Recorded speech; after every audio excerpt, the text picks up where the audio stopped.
तुम्हारे लिए सामान्य सी बात हो सकती है, पर मेरा तो सब कुछ दफन हो गया उस गुजरे हुए कल के नीचे। कैसे भूल जाऊं उन दिनों को जिनकी पीड़ा में आज भी सुलग रही हूँ। मैं याद करूँ अपनी शादी की सालगिरह, वह दिन जब तुम जल्दी चले गए थे। देर रात तक तुम्हारा इंतजार करती रही मैं। हर आहट पर दौड़ती हुई मैं दरवाजे तक जाती थी।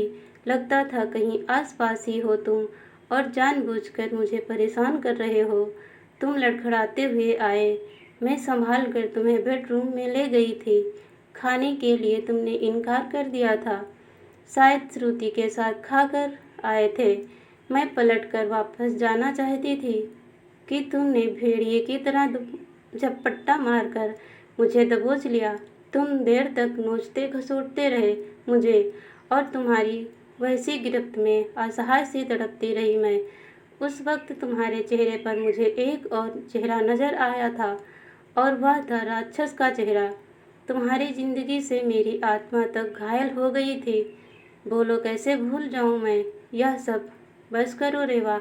कानों पर हाथ रखकर मैं चीख कर उठ पड़ा। मेरे किए गुनाह विषैले सर्प बनकर हर पल मुझे डसते रहे। अब और सहन नहीं होता। प्लीज़ सिर्फ एक बार माफ़ कर दो मुझे। वादा करता हूँ भविष्य में तुम्हें तकलीफ नहीं होने दूंगा। पहले ही मुझे इतना छल चुके हो कि अब और गुंजाइश बाकी ही नहीं है। सच तो यह है कि तुम्हारे लिए मेरी अहमियत उस फूल से अधिक कभी नहीं रही जिसे जब चाहा मसल दिया। तुमने कभी समझने की कोशिश ही नहीं की कि बिस्तर से परे भी मेरा कोई वजूद है। मैं भी तुम्हारी तरह इंसान हूँ। मेरा शरीर भी हाड़ मांस से बना हुआ है जिसके भीतर दिल धड़कता है और जो तुम्हारी तरह ही सुख दुख का अनुभव करता है।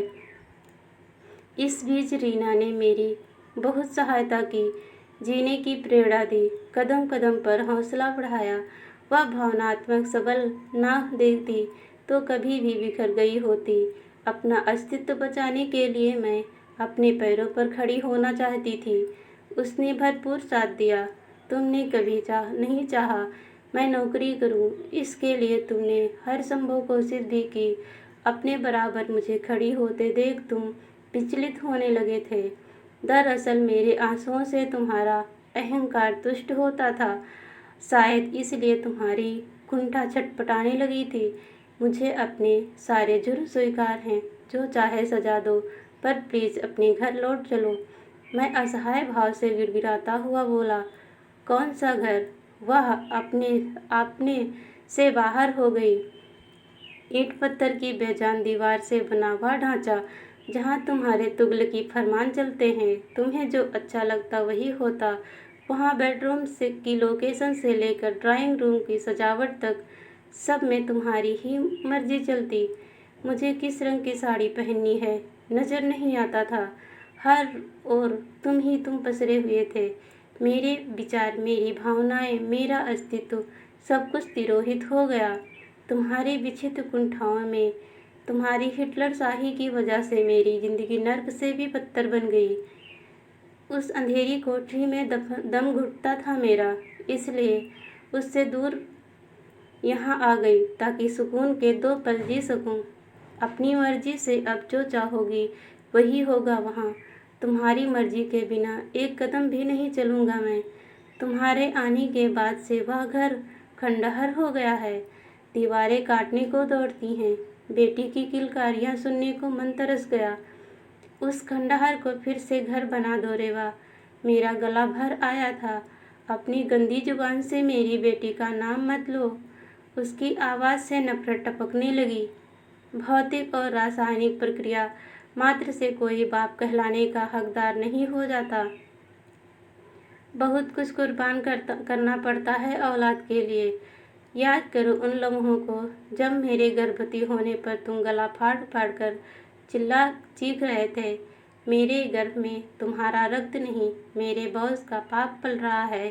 तुम्हारे दिमाग में गंदी का अंबार देखकर मैं स्तब्ध रह गई थी।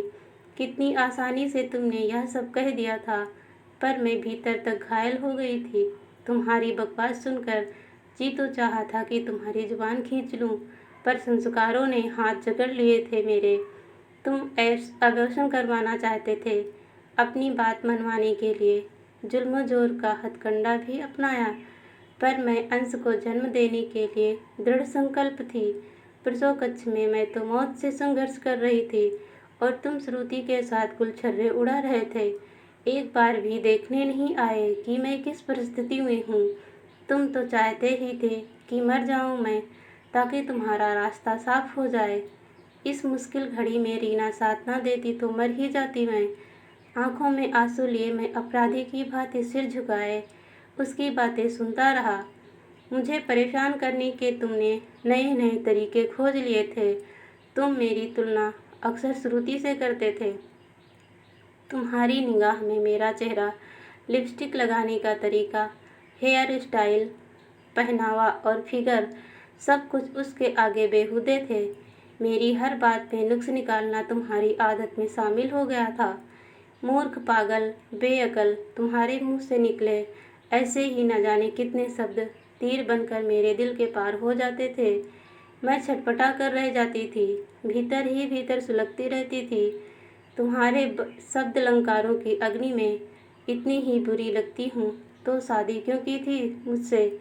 मेरे इस प्रश्न पर तुम तिलमिला कर रह जाते थे। उकता गई थी मैं उस जीवन से। ऐसा लगता था जैसे किसी ने अंधेरी कोठरी में बंद कर दिया हो। मेरी रग रग में विषैले बिच्छुओं के डंक चुभने लगे थे। जहर घुल गया था मेरे लहू में। सांप घुटने लगी थी मेरी। उस दमघोटू माहौल में मैं अपनी बेटी का जीवन अभिशप्त नहीं कर सकती। उपेक्षा के जो दंश मैंने झेले हैं उसकी छाया मुन्नी पर हरगिज नहीं पड़ने दूंगी। बेहतर है तुम खुद ही चले जाओ, वरना तुम जैसे बेगैरत इंसान को धक्के मारकर बाहर का रास्ता दिखाना मुझे भी अच्छी तरह आता है। एक बात और समझ लो, मेरी और उंगली तान कर वह शेरनी की तरह गुर्राई। भविष्य में भूल कर भी इधर का रुख किया तो बाकी बची जिंदगी जेल में सड़ जाएगी। मेरी ओर देखे बिना उसने अंदर जाकर इस तरह दरवाज़ा बंद किया जैसे मेरे मुंह पर तमाचा मारा हो। मैं कई पलों तक किंकृतार्थ मूड सा खड़ा रहा। इंसान के गुनाह साये की तरह उसका पीछा करते हैं। लाख कोशिशों के बाद भी वह परिणाम भुगते बगैर उनके से मुक्त नहीं हो सकता। कल मैंने जिसका मोल नहीं समझा, आज मैं उसके लिए मूल्यहीन था। ये दुनिया कुएं की तरह है, जैसी आवाज़ दोगे वैसे ही प्रतिदिन सुनाई देगी। जो जैसे बीज बोता है वैसी ही फसल काटता उसकी नियति बन जाती है। तन्हाई की स्याह सुरंग की कल्पना कर मेरी आंखों में मुर्दनी छाने लगी। आवारा बादल सा मैं खुद को घसीटता अनजानी राह पर चल दिया। टूटते भटकते जैसे भी हो, अब सारा जीवन मुझे अपने गुनाहों का प्रायश्चित करना था। धन्यवाद दोस्तों।